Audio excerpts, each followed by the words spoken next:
Steve Holland, the showrunner of Georgie and Mandy's First Marriage, hinted in a recent update that a decision made in the sitcom's first season finale could lead to a difficult clash in the second season.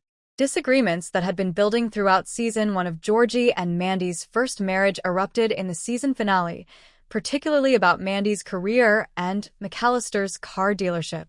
In the conclusion of Georgie and Mandy's First Marriage Season 1, both disputes appeared to have come to an end, with the title characters pursuing their professional goals despite standing on precarious ground.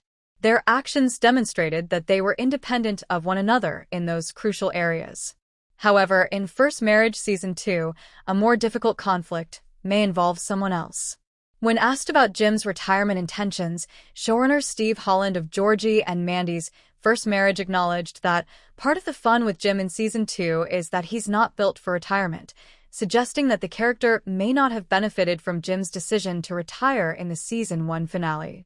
By drawing parallels between Jim's unexpectedly changed circumstances in Georgie and Mandy's First Marriage Season 2 and Holland's father, who retired later out of fear for what he would do when he retired, Holland provided a model for Jim's struggle when First Marriage returns. After all, Jim mentioned that he wanted to use the money he earned from selling McAllister's auto to travel. In Georgie and Mandy's First Marriage Season 2, Holland alludes to Jim's intentions after McAllister Auto and Tire's sale potentially collapsing by emphasizing the contrasts between retirement expectations, the plans one would have, the freedom connected with it, and reality.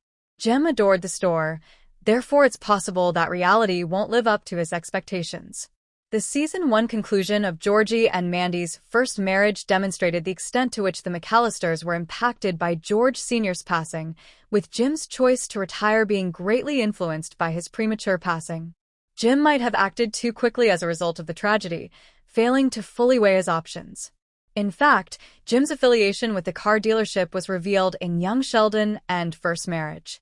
Jim even justified his absence from raising Mandy and Connor by citing the expansion of his company.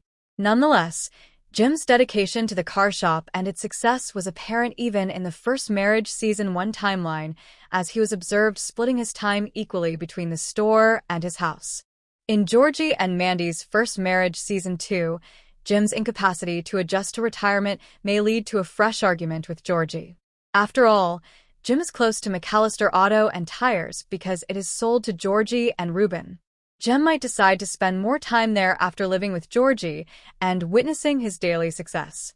In addition to creating an authority issue, Georgie and Ruben essentially became owners, and Jim could be reluctant to admit that. This could also make it harder for Jim to cease meddling because he would be retiring for the first time. When Jim contemplated selling McAllister Auto and Tires to Feigenbacher rather than Georgie, the company had already been a source of conflict. However, Jim's struggles with his retirement could lead to a more covert conflict in Georgie and Mandy's First Marriage Season 2, making Jim's narrative both more fascinating and humorous to watch because Jim is unaware of what is happening. Remember to like, share, and subscribe to my channel for more videos.